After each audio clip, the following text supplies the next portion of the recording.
Imagine you're sitting on a really rattling, crowded omnibus in early 20th century London. Okay, picture that. Yeah, the carriage is just packed. The air is thick with the smell of damp wool and exhaust. Strangers are pressed shoulder to shoulder. And right across from you sits William Butler Yeats. Oh, wow. The poet. Exactly. I mean, he is already this towering literary figure, one of the most famous poets in the English-speaking world, but he is entirely oblivious to the noise and the crowd. Just completely in his own world. Completely. He's clutching this manuscript so tightly his knuckles are white, and he's reading with such intense, overwhelming emotion that every few minutes, he literally has to snap the book shut just to hide his tears from the passengers next to him. It's just such a striking image. You have a man at the absolute pinnacle of Western literature, and he's completely undone by a few pages of text in a public setting. Right. And what makes that moment even more compelling is that the manuscript, it wasn't even a draft of his own work. No, not at all. It was a collection of translated poems from an Indian writer who, at that specific moment anyway, was relatively unknown in the West. And that visceral reaction from Yeats is really the perfect entry point for what we are exploring today. We are doing a deep dive into a very specific, incredibly rare historical artifact. It's an early Hindi translation of Rabindranath Tagore's legendary collection of poetry, Gitanjali. Right, and our mission today is to decode what was actually contained in those pages that could shatter the composure of a giant like Yeats. Like, what is the secret sauce here? Yeah, we really want to uncover the mechanical and the philosophical elements of this work that eventually won Tagore the Nobel Prize in literature. Which is wild. And just to put that prize into context for you listening, the translator's notes point out that it came with 1.25 lakh rupees. Which is 125,000 rupees. Right, which in 1913 was an absolute fortune, along with, unprecedented global adoration. But I'd say beyond the historical accolades, the true value of looking at this specific Hindi translation lies in these intricate, almost microscopic philosophical themes it wrestles with. Yeah, totally. Because the concepts hidden within these verses about music, nature, humanity, they don't just offer an aesthetic experience. They fundamentally challenge the architecture of how we approach our daily lives. Our labor, our ego. Exactly. And even our ultimate mortality. So whether you read a new book of poetry every single week or you haven't voluntarily looked at a stanza since like a high school English exam, stick around, because this text offers a really radical lens on the messy reality of being alive. It really does. But to get to that insight, we first have to look at the physical source material we are actually working from. The book itself. Right. So this is a Hindi translation published by Prakash Pustakalaya in Kanpur, printed at the Prakash Printing Press. And the book opens with this preface, or Nivedan. Which immediately establishes the sheer gravity of this whole project. Oh, absolutely. The translator essentially bows down to Tagore's genius before the first poem even starts. He acknowledges that the entire world had basically bowed its head to this talent. The preface sets an incredible stage, too. It places Gitanjali at the very top of this massive literary hierarchy. Yeah, he lists Tagore's other monumental works, right? Like the really expansive novels Gora and Garbahar and the play Muktadara. Right, but he makes it explicitly clear that Gitanjali is the absolute crown jewel. A masterpiece. Exactly. Yeah. It was the specific work that captivated Western literary giants.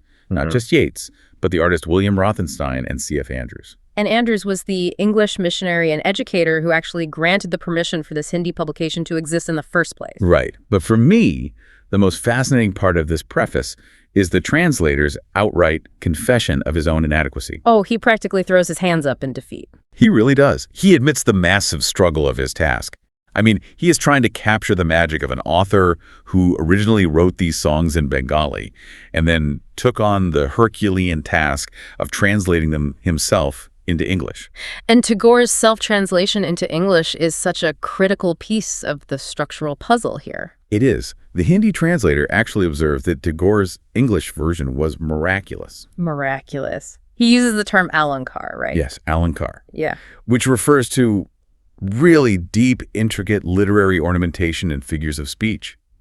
The English was so highly adorned and flawless that it didn't even read like the work of someone writing in a secondary language. It was a masterpiece in its own right. Exactly. But the Hindi translator's primary struggle wasn't merely, matching Tagore's vocabulary or his grammatical mastery. No, the fundamental challenge was the nature of translating mysticism itself. The notes actually mention that Hindi lacks the exact vocabulary for some of Tagore's subtle, really microscopic emotions. It's such a difficult concept to grasp. It sounds like trying to catch moonlight in a jar. Like, you might be able to perfectly replicate the chemical composition of the light, but the sheer overwhelming magic of standing under the night sky that gets left behind. That is a perfect analogy. Because translating a profound mystical work is not just a simple equation of swapping a Bengali word for a Hindi word. Right, you're translating a feeling. You're translating a highly specific mental state. Yeah. The preface explicitly states that Tagore had reached a psychological and spiritual altitude that is incredibly difficult for ordinary people to access. Let alone recreate accurately on a page. Exactly. The translator had to attempt to inhabit the poet's mind. And this is a mind operating on a frequency far beyond ordinary human experience. Which brings up something I found initially confusing. Reading through these notes, I felt almost defensive about a structural choice the translator made. The titles. Yes, the titles. If Tagore's own English translation was so miraculous and highly adorned, it felt almost sacrilegious that the Hindi translator took the liberty of adding his own titles to the poems. Because the original Bengali and English songs didn't have titles. Right, they just had numbers. But, the more I looked at how difficult it was to capture those microscopic emotions, I realized the translator wasn't altering the structure out of arrogance. No, he was providing a necessary tool. Exactly. Without those titles acting as an emotional compass, a casual reader would be completely lost in that dense psychological terrain. And the translator actually addresses that exact point. The titles were born out of absolute necessity to act as a guide for the reader. A map. Yes, a map. Knowing how high that mental altitude was, the translator realized that ordinary readers could easily misinterpret the core sentiment of the verses. So by assigning a specific title to each poem, he provides an instant anchor to the internal emotion of the song. You grasp the foundational feeling before you even process the first line of the complex imagery. And using that map, the first major emotional territory the book navigates is the literal architecture of the soul, which Tagore builds almost entirely using metaphors of music. Yes. The translator doesn't just call Tagore a great poet. He explicitly labels him a Mahagayak. A great singer. Right. Music isn't merely a recurring theme for him. It seems to be the fundamental physics of Tagore's universe. And we see that underlying physics immediately in the text. Like in the poem, the translator titles Terry Kripa or Your Grace. Tagore rejects the traditional imagery of a powerful, autonomous creator there. Right? Yeah, he does. Instead, he describes his own physical body as a frail vessel that the divine is constantly emptying and refilling with fresh life. And he goes even further, calling his soul a little flute, carried over hills and valleys, breathing eternal melodies. I love that. The imagery of the flute is incredibly evocative because of what a flute physically requires to function. It requires emptiness. Exactly. A solid stick of wood makes absolutely no sound. A flute can only produce music because it is hollow. That's a profound thought. So Tagore seems to be suggesting that a human being cannot be filled with anything infinite or divine if they are already entirely full of themselves. And that concept of deliberate emptiness connects directly to the broader theme of mysticism, which, as the translator notes, is the dominant force across numerous poems in the collection. Right. The emptying of the frail vessel is a direct metaphor for the complete shedding of the human ego. The Mahagayak, the great singer, recognizes that he is merely an instrument. The music is passing through him, but he does not generate it, and he does not own it. Exactly. But that sets up a really fascinating paradox within the text. Oh, the paradox with the ornamentation. Yes, because in the preface, the translator highlights how heavily Tagore relies on alankar, that intricate, heavy, literary ornamentation. But then we arrive at poem 7. Right, which the translator titles Alankar Tiraskar, meaning the outright rejection of ornaments. Yeah, Tagore is explicitly begging to be stripped of all his decorations. He writes that his song has put off its ornaments because they come between him and his master. They spoil the union. Exactly. He desperately wants his life to be simple and straight, just like that hollow flute. It is a profound contradiction. The poet is utilizing the highest, most sophisticated form of literary ornamentation available to human language, just to express a desperate, aching desire to be rid of all ornamentation. Right. It reminds me of the trajectory of a modern professional who spends a decade climbing a corporate ladder. Okay, how so? Well, they spend years learning all the complex frameworks, the impenetrable business jargon, all the acronyms, right? They wrap themselves in this highly adorned language to prove their intelligence. Oh, I see where you're going. Yeah, and then one day they realize that all of this adornment is actually a barrier. It prevents them from communicating authentically or connecting with anyone on a human level. So they have to unlearn it. Exactly. They realize they have to actively unlearn all that complicated jargon just to have a simple, genuine conversation.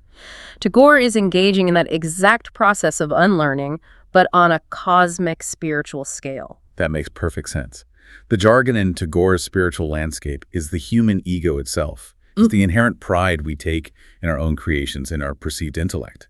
And when that fragile human ego encounters the truly infinite, it doesn't just quietly step aside, it shatters.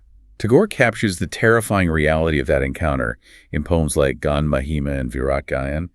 The divine music he describes is not a gentle, comforting lullaby. No, it is an intense, overwhelming force. He describes being caught in the endless net of this music. The sheer light of the song illuminates the entire world. And he desperately wants to sing along, he wants to participate in the creation, but his voice completely fails him. The magnitude of it strikes him dumb, and that realization of his own smallness leaves him in tears. So we have this ethereal, sweeping movement in the text. Shedding the ego, becoming a hollow instrument, getting caught in the endless net of the cosmos. We are reaching as far upward into the mystical ether as humanly possible. Right. And just as we acclimate to that altitude, Tagore pivots and violently yanks the reader straight back down to the dirt. And this pivot it represents the most revolutionary philosophical shift in the entire collection. If the first movement of Gitanjali is about reaching upward to transcend the self, the subsequent movement argues that the highest possible spiritual state isn't found in the cosmos at all. It is found by looking downward, directly into the dust of human labor. Yes.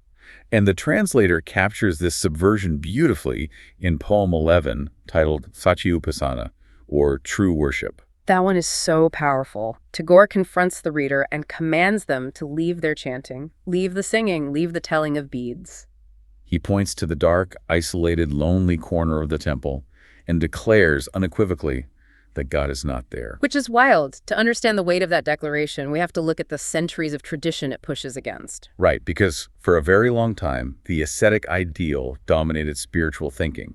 The belief that enlightenment required extreme deprivation, renunciation of the material world, and physical isolation. The goal was to escape the messy, painful reality of human existence by, retreating to a mountaintop or a secluded cave. But Tagore forcefully rejects that isolated piety. When he asks where the divine actually resides, he points outside. He says the divine is out where the tiller is tilling the hard, unforgiving ground. The divine is with the pathmaker who is breaking stones, covered in sweat and dust, enduring the blistering sun and the heavy rain.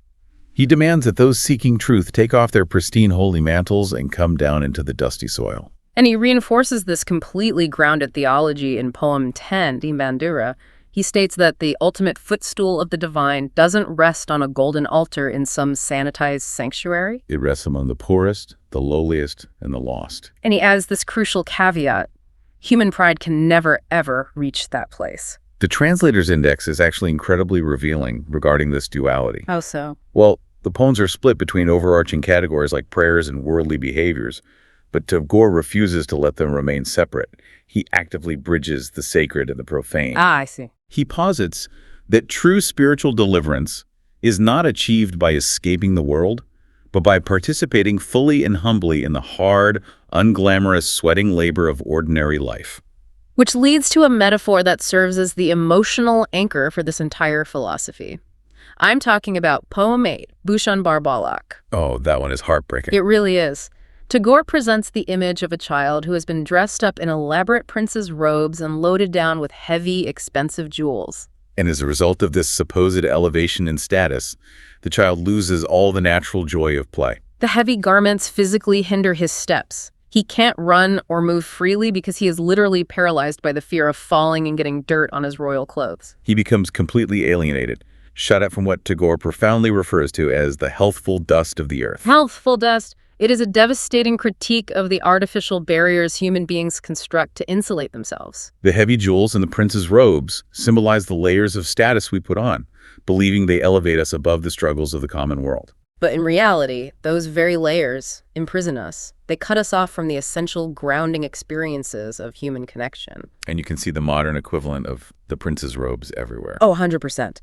We constantly wrap ourselves in carefully curated status symbols. We hide behind prestigious corporate titles, wealth, or highly polished online personas. We treat these external markers like suits of armor. Exactly, convinced that they protect us from the messiness of life or prove our inherent value.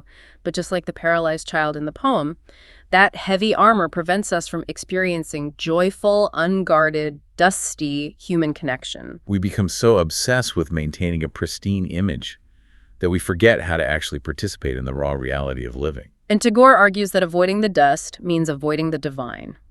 If an individual is too proud or too heavily armored by their own perceived importance to get their hands dirty alongside the lowliest and the poorest all, They will forever remain the child trapped in heavy gold. just watching from the sidelines while the rest of the world actually lives. Understanding that, though, requires more than just a single superficial reading of the text. Right, the translator makes a very specific point in his preface about how this book is meant to be consumed. He provides explicit instructions. He warns the reader that to truly grasp these microscopic emotions, the poems must be read multiple times. And crucially, in completely different states of mind. Yes.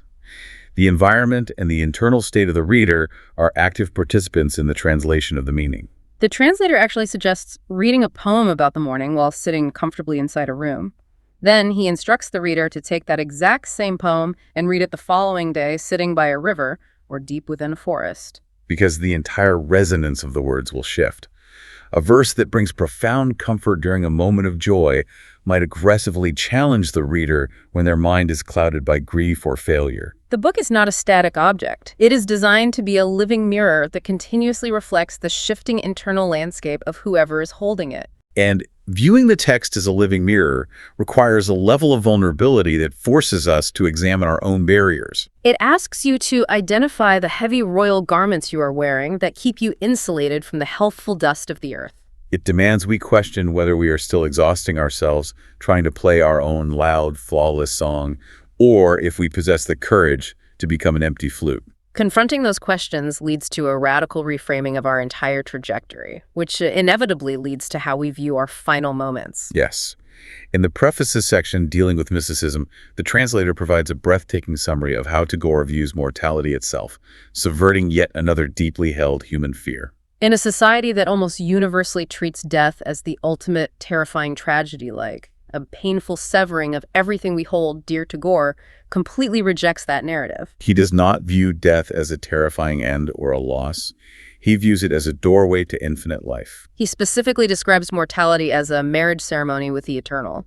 A marriage ceremony with the eternal. If you genuinely internalize that philosophy, if you viewed your own inevitable end, not as a tragic void, but as the ultimate joyous union you have spent your entire life preparing for, it would fundamentally alter how you navigate your daily existence. It forces us to consider how much lighter we would travel, and how many heavy jewels of status and pride we would willingly leave behind. It strips away all the pretense. When you recognize that the final destination is a return to the infinite, the artificial barriers of the ego suddenly seem incredibly fragile and pointless. Which brings us fully back to that rattling omnibus in London. Right. Yeats was a man who moved in the highest circles of society. He was constantly surrounded by the pressure to maintain his own massive literary status, wearing his own heavy royal garments. And then he reads a translation of a poet who tells him that true majesty is found in the dirt with the stone breakers. A poet who tells him to shed his ornaments, empty his vessel, and view his own mortality as a joyous wedding. Encountering a truth that profound that completely shatters the armor of the ego. Perhaps it makes perfect sense that the only rational response is to sit on a crowded bus, snap the book shut, and weep.